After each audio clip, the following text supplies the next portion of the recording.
Di antara kekeliruan di dalam duduk tasyahud adalah saat membaca sholawat ditambah sayyidina. Jadi ditambah sayyidina.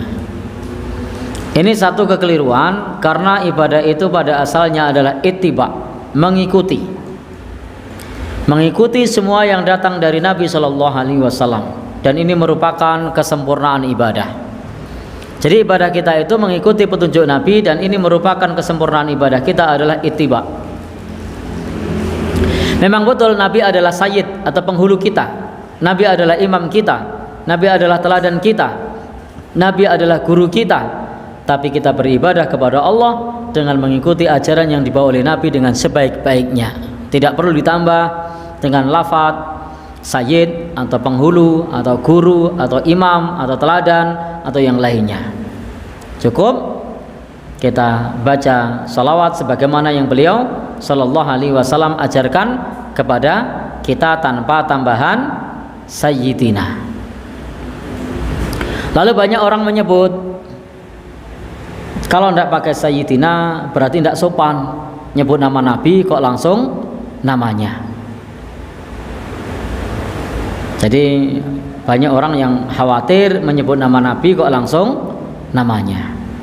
Masa Allahumma sholli ala Muhammad kaya rotonggone.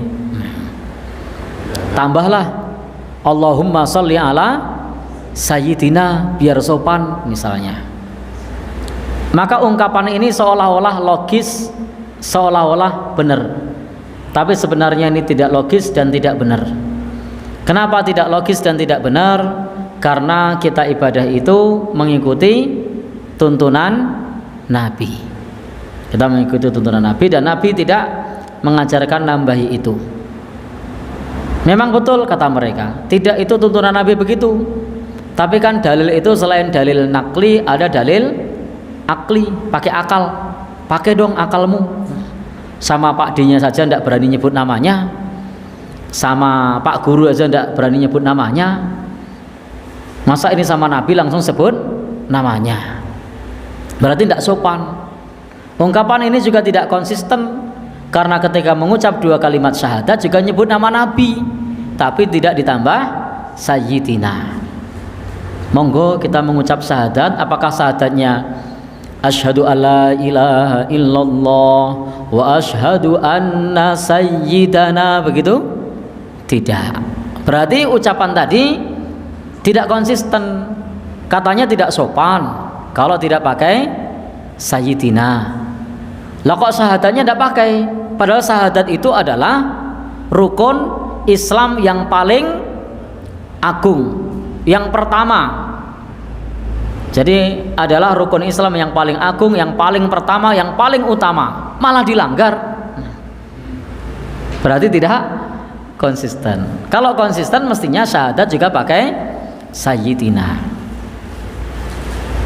Lalu mereka bilang, oh untuk syahadat enggak, kalau untuk yang lain enggak apa-apa. Baik, berarti kalau adzan pakai sayyidina juga. Nah, pas adzan juga ternyata mereka yang mengatakan tidak sopan juga tidak pakai sayyidina. Lebih tidak sopan lagi mestinya pakai pengeras suara, langsung sebut namanya. Nyatanya mereka pakai pengeras suara, sebut namanya, tidak pakai sayyidina. Andai pakai logika yang sama, berarti sama dengan manggil Pak D-nya pakai pengeras suara tanpa kata Pak D. Ya ini logika. Artinya ibadah itu dengan dalil. Contohnya seperti apa kita ikuti. Karena kalau kita main logika ya mudah dibantah pakai logika. Nyatanya pas adzan tidak pakai sayyidina, nyebut Nabi juga loh itu, nyebut nama beliau. Pas syahadat nyebut nama beliau, tapi kenapa tidak pakai sayyidina? Dan dalam salawat Allahumma sholli ala Muhammad, dalam hadis Nabi juga tidak pakai sayyidina. Jadi memang tidak perlu pakai sayyidina. Loh kok dalam tuntunan sholat pakai sayyidina? Yang dalam tuntunan sholat pakai sayyidina itu bukan dari hadis Nabi, itu tambahan dari penulis bukunya. Nah, ini tambahan dari penulis bukunya. Maka tidak pernah disinyalir dalam Al-Quran atau Sunnah bahwa Nabi Shallallahu Alaihi Wasallam dan para sahabatnya sesudahnya mengucapkan kata Sayyidina dalam tasyahud. Maka sebagai konsekuensi ini hendaknya kita juga tidak patut untuk melampaui apa yang disyariatkan Nabi kita Shallallahu Alaihi Wasallam.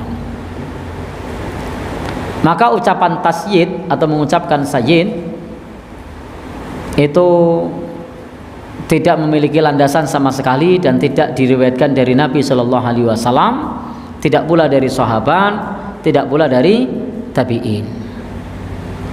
Tidak diriwayatkan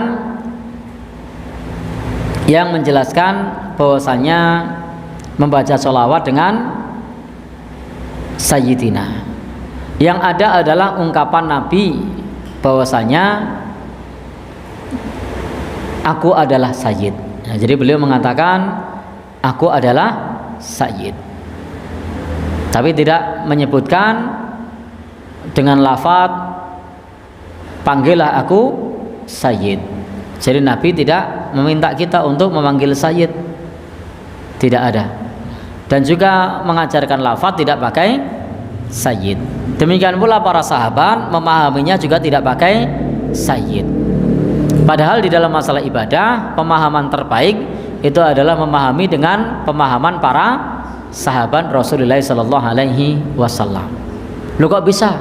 Ya, karena rekomendasi Al-Quran begitu. Al-Quran merekomendasikan as-sabiqunal awwalun minal muhajirin wal ansar walladzina tabauhum radhiyallahu anhum wa radu an.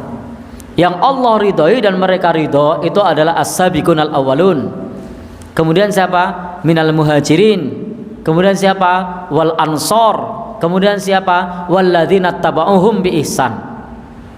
Maka generasi yang Allah ridhoi itu adalah as-sabiqunal awwalun. Siapa lagi? Muhajirin. Siapa lagi? Ansor. Siapa lagi? Yang mengikuti mereka. Berarti kalau demikian, kalau kita ingin mendapatkan ridho Allah dan Allah ridho kita, kita menjadi bagian as-sabiqunal awalun. Oh, tidak mungkin. Menjadi bagian muhajirin, tidak mungkin. Menjadi bagian ansor, tidak mungkin. Kita bisa menjadi walladzina tabauhum bi ihsan, mengikuti mereka dengan cara yang baik. Jadi kita tidak bisa menjadi bagian as-sabiqunal awalun, sudah lewat. Tidak bisa menjadi bagian muhajirin, sudah lewat. Tidak bisa menjadi bagian ansor, sudah lewat.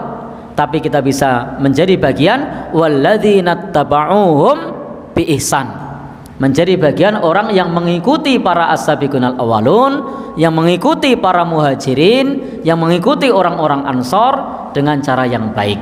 Maka radhiyallahu anhum wa radu an. Allah ridha kepada mereka dan mereka ridha kepada Allah Subhanahu wa taala. Jadi dalam masalah ibadah jelas itu. Siapa yang diridhoi oleh Allah? As-sabiqunal awalun, muhajirin, ansor. As-sabiqunal awalun tidak memahami begitu, muhajirin tidak memahami begitu, ansor tidak memahami begitu. Demikian pula yang mengikuti mereka, siapa? Para tabi'in tidak seperti itu. Sehingga kita tidak perlu menambahkan lafaz sayyidina di dalam sholat.